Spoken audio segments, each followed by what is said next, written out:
Hey everyone. I realize that my content comes off as mundane and kind of boring to some people because, after all, it's just my advice and what I think and what I believe at that period of time.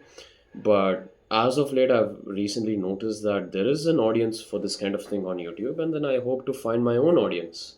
I'm inspired by people like Jet Franzen and then um, Elisha Long, the retard maxing guy.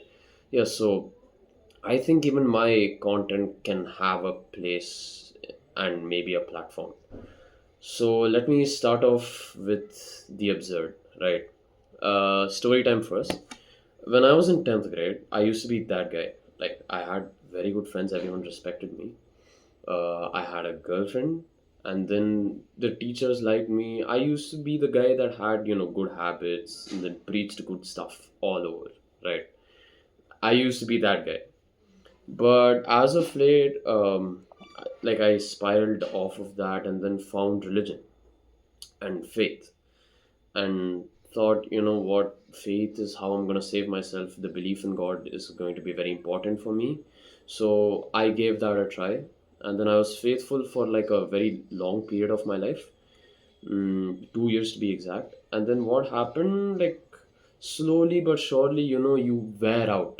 Like the conditions like are not being met, you kind of develop a kind of inferiority complex because you weren't faithful, you weren't strong enough in faith. Even though God is forgiving, there are some things within the ideology itself that became too glaring for me to ignore, and that's why I think my faith also kind of spiraled off. So, in this search for meaning in life, I knew that, well, I needed to believe in God, so I kept that aspect of it. I just personally don't bind him to a religion or a way of life simply because I feel like he loves everyone regardless. If you are part of his choir, we all have an instrument to play. And regardless of what you believe, he's not going to stop loving you, caring for you, and then looking out for you, regardless of if you believe in God or not. And to religious people, if this sounds blasphemous, well, so be it. Uh, this is more like about what I'm trying to believe, like what I believe, rather than what is and what you think is the truth.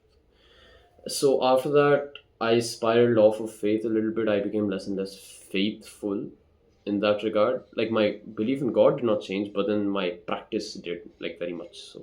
So I spiraled down on that and found, like, tried to find meaning in life without all of this. What I found really is extremely uncomfortable, but it's the truth that actually gave me the most comfort. And that is the fact that, well, the universe is indifferent to you. It really couldn't care, and we are a small speck to something that is vastly indifferent to our existence. We are not chosen, neither are we special.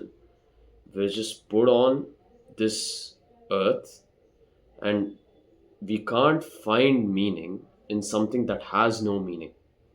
That's what I've been trying to tell you. That's what I found out to be the truth. I tried to find this meaning. Well, in a world with no meaning, what meaning will you find? So this led me to some kind of downward spiral, like, I became a little bit of a nihilist. I'm like, life has no meaning. Then what's the point of doing any of this? Right? Then, after a little bit of maturity and then understanding the people around me, like I slowly had the privilege to realize that this indifference is our greatest gift. What do I mean by that? Well, if life truly has no particular meaning, you are free to chase yours. You are free to create an environment that you can chase wholeheartedly, regardless of what people think about you. Because I will be honest, most people are stuck in Sonder. Sonder is the state where everybody is more concerned about their own self rather than any others. And that's true for 90% of people, right? Most people are in Sonder. The universe has no meaning. All that's left for you is to create your own meaning in life. And you can literally carve out your life exactly the way you want it.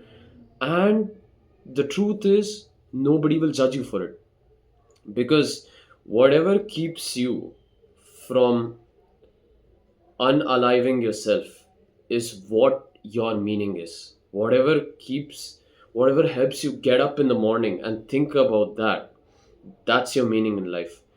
There is no need for us to fixate on a particular meaning when there is none.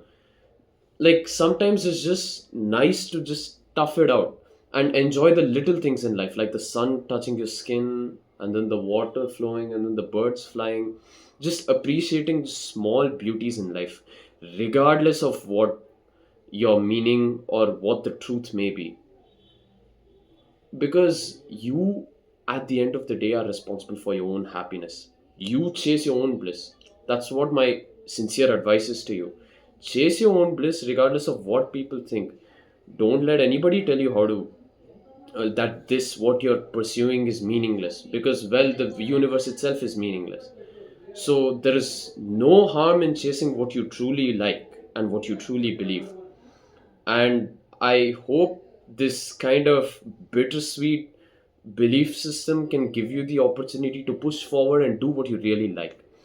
And me personally, I thought nobody will watch my content ever, but then now I'm just doing it for the fun of it. I don't care if anybody watches my content or not. I just want to get it out there simply because I can. Why does anybody climb a mountain? Why does anybody go skiing? Why does anybody go rock climbing or anything like that?